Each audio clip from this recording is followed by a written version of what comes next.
Dying Light. When the sun goes down in Heron, everything changes. Volatiles aren't just infected, they're evolutionary nightmares that make every other zombie look like a joke. During the day, they hide in dark places, dormant and vulnerable. But once darkness hits, you're not the hunter anymore, you're prey. These things move like liquid death across rooftops, leaping impossible distances and scaling walls faster than you can blink. Their screams don't just alert other infected, they coordinate attacks. Pack hunters with the intelligence to remember your escape routes and the speed to cut you off before you reach safety. Here's the thing that'll keep you awake. They learn. Miss a jump? They remember. Take the same path twice? They're waiting. UV light can slow them down, but good luck finding a working flashlight when you're being chased by something that treats three-story buildings like stepping stones. Your best strategy isn't fighting. It's never being seen in the first place. The Flood. Halo, forget everything you know about zombie outbreaks. The Flood isn't an infection. It's a cosmic reset button that's been waiting millions of years to erase everything. One spore. That's all it takes. One microscopic particle hits your skin, and you're not you anymore. You're building material for something that ate entire galactic civilizations. These aren't shambling corpses. Combat forms retain all your skills, memories, and knowledge while gaining strength that can tear through steel. They know how to pilot your ships, use your weapons, and think like you do. Pure forms reshape their bodies on command. Need claws? Done. Wings? No problem. The Gravemind? That's when the Flood gets smart enough to mock you while it consumes your species. The Forerunners, the most advanced race in galactic history, and couldn't stop them. They had to commit galactic suicide just to hit the pause button. When ancient super aliens choose extinction over fighting something, maybe it's time to be very afraid. Marvel Zombies. Your childhood heroes want to eat your face, and they've still got superpowers. That's the nightmare fuel of Marvel Zombies. Watching Spider-Man crack jokes while he devours civilians, or seeing the X-Men coordinate tactical strikes to hunt down the last remaining humans. They remember being heroes. They remember you. They just don't care anymore because the hunger overrides everything else. Picture this. Wolverine's healing factor means he never rots, so he's eternally hungry. The Hulk gets angrier when he's starving, making him stronger and more desperate. Iron Man uses his tech to track down survivors hiding in bunkers. These aren't mindless monsters. They plan,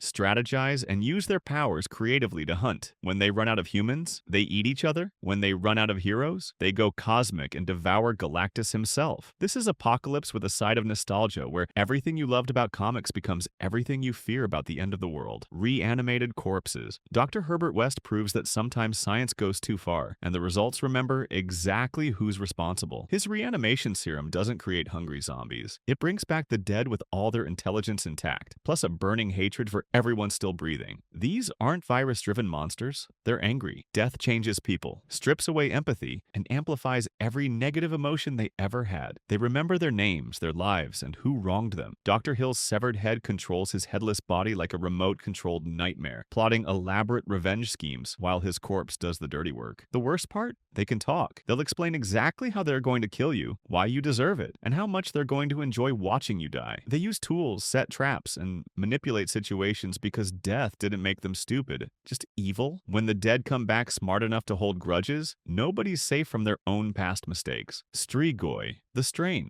Imagine vampires stripped of all romance and elegance, turned into parasitic feeding machines that breed like roaches. Strigoi are what happens when ancient worms decide human bodies make perfect host vehicles for spreading across the planet. They're not undead, they're transformed, and that makes them infinitely worse. The change is horrifying. Hair falls out, faces elongate, and 6-foot stinger tongues emerge from throats that no longer look human.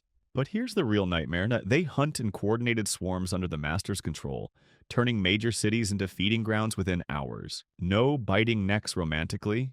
These things drain you dry through industrial-grade parasitic extraction. UV light can slow them down, but they adapt fast and strike at night when you're most vulnerable. Silver works, but good luck getting close enough to use it when they're attacking in groups of 50. The Master isn't just controlling individual monsters, he's building an army that treats human civilization like an all-you-can-eat buffet. Black Summer Zombies. Welcome to the most realistic zombie apocalypse ever filmed. No plot armor, no heroic last stands, no convenient escapes. Just fast, brutal death for anyone who makes one mistake. Black Summer Zombies aren't special, they're just fast enough and aggressive enough to prove that real zombie outbreaks would end civilization in hours, not years. These infected sprint at full speed, tackle like linebackers, and never stop coming. The infection takes minutes to spread, so every bite creates another hunter almost immediately. No time for tearful goodbyes or dramatic transformations, just sudden, violent conversion from human to predator. But the zombies aren't even the worst part.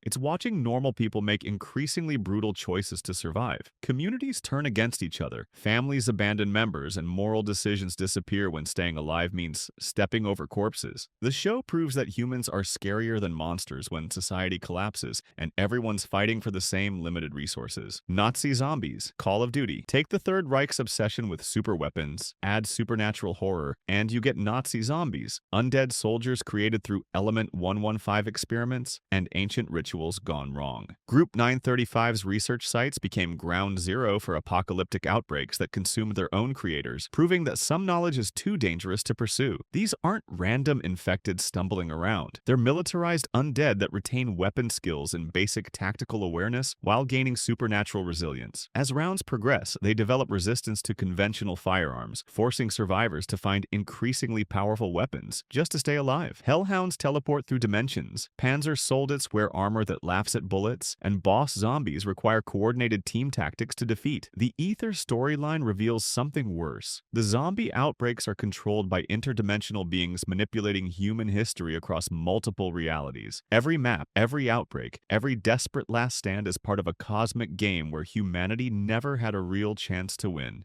Nation Mutants. Forget everything you know about zombie rules. Nation's infected don't follow any established patterns because they're constantly evolving into new nightmare variants that make survival strategies obsolete before you can perfect them. Radioactive blasters explode when killed, plant hybrid Fidos photosynthesize their own energy, and acid zombies dissolve through metal barriers like they're made of paper. Speed zombies outrun motorcycles. Aquatic variants swim faster than boats. Some develop tool usage and coordination skills that make them genuinely tactical threats rather than mindless hordes. The talkers retain full human consciousness while being technically undead, creating moral dilemmas about what constitutes humanity when the dead can think and communicate. The constant mutation means you can't rely on experience. Master one zombie type, and 3 new variants emerge that require completely different countermeasures. Communities spend months perfecting defenses against current threats, only to watch new mutations make their preparations worthless overnight. Evolution doesn't care about your survival, it just keeps making the monsters better at killing you. Kingdom Plague Zombies. Joseon Dynasty Korea meets zombie apocalypse, and the result is uniquely terrifying. These plague zombies activate in cold temperatures and darkness, creating predictable but horrifying attack patterns where entire populations can be caught off guard when the sun sets or winter arrives. They're fast, aggressive pack hunters that retain enough motor function to climb walls and coordinate group attacks. The historical setting means no modern weapons, just swords, arrows, and traditional martial arts against zombies that move like predatory animals. Court officials in silk robes transform into snarling monsters that use their knowledge of palace layouts to trap victims in narrow corridors and dead-end chambers. But the political horror matches the zombie threat. Different factions try weaponizing the outbreak for personal gain while the kingdom tears itself apart from within. Class warfare continues even during the apocalypse, as nobles sacrifice peasants to save themselves, and power struggles prevent effective coordinated responses. The plague spreads faster because people can't stop fighting each other long enough to fight the real enemy. Revived corpses. Pet Sematary. Sometimes dead is better. Stephen King's most terrifying truth wrapped in a deceptively simple story about grief and the lengths parents will go to undo loss. The Micmac burial ground beyond the pet cemetery brings back the dead, but what returns isn't what you buried. It's something wearing their face, carrying their memories, and using your love against you. Church the cat comes back wrong. Vicious, predatory, and cruel in ways that cats simply aren't. Little Gage Creed returns as a murderous child whose innocent appearance masks pure supernatural evil. They remember their past lives, relationships, and exactly which emotional buttons to push before turning violent. The real horror isn't jump scares, it's recognition. Your loved ones look exactly like they did before death, making it nearly impossible to accept that they're not the same person underneath. The burial ground feeds on desperation and grief, ensuring that anyone who uses it will face consequences far worse than accepting natural death. Some losses should stay buried.